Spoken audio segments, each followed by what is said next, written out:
નમસ્કાર, spark today ન્યૂઝમાં આપનું સ્વાગત છે। એસઆઈઆરની જે કામગીરી છે તે વધુ તેજ બની રહી છે। આજે અને આવતીકાલે તમામ જે મતદાન મથકો છે ત્યાં કેમ્પ યોજાઈ રહ્યો છે। ગત અઠવાડિયે પણ આ પ્રકારનો કેમ્પ યોજાયો હતો।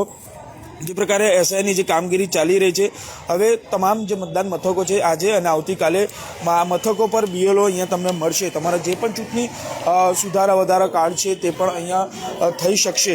એટલે આ પ્રકારે જે 2 અઠવાડિયામાં જે કેમ્પ હતો તેને આજે અને આવતીકાલે ફરી એક વખત આ કેમ્પ યોજાયો છે।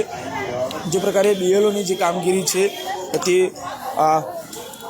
એસઆઈની જે કામગીરી અંતર્ગત જે ચાલી રહી છે, આજે અને આવતીકાલે મતદાન મથકો પર ખાસ કેમ્પ યોજાઈ રહ્યો છે। અને વાત કરીએ તો વડોદરા શહેર જિલ્લામાં ચાલી રહેલા મતદાર યાદી ખાસ સઘન સુધારણા કાર્યક્રમ અંતર્ગત લોકો પાસેથી પ્રાપ્ત થયેલા ભરેલા ફોર્મનું ડિટેલાઇઝેશન કરવાની પૂરજોશમાં ચાલી રહી છે।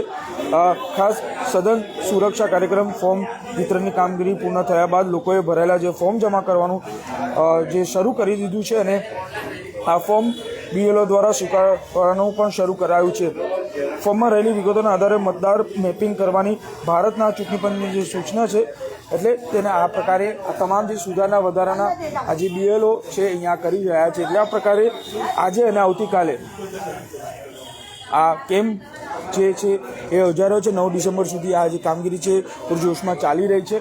વડોદરા શહેર જિલ્લાની જો વાત કરીએ તો લગભગ 26 લાખની સામે 90% જેટલી કામગીરી પૂર્ણ કરાઈ છે। અને આજે અને આવતીકાલે આ પ્રકારે 2 દિવસ આ મતદાન મથકો પર જો આજે તમે ન આવી શકો તો આવતીકાલે પણ આ જ પ્રકારે સવારે 9 થી 1 સુધી આ કાર્યવાહી છે એ ચાલવાની છે। એટલે આ પ્રકારે જે તમામ જે બીએલઓ છે એ પોતાના મતદાન મથકો પર આ પ્રકારે ફોર્મ સ્વીકારશે અને સાથે જે કોઈ પણ ક્વેરી હોય કે મતદાર યાદી સુધારણા કાર્યક્રમમાં જે કોઈના નામ રહી ગયા હોય, કોઈનો અન્ય મતદાન મથકો પર નામ હોય, એ તમામ ક્વેરી આ પ્રકારે બીએલઓ અહીંયા સુધારી શકે છે। એટલે કે તમારી કોઈ પણ પ્રશ્નો હોય તો તમે બીએલઓને અહીંયા મતદાન મથક પર મળી શકશો।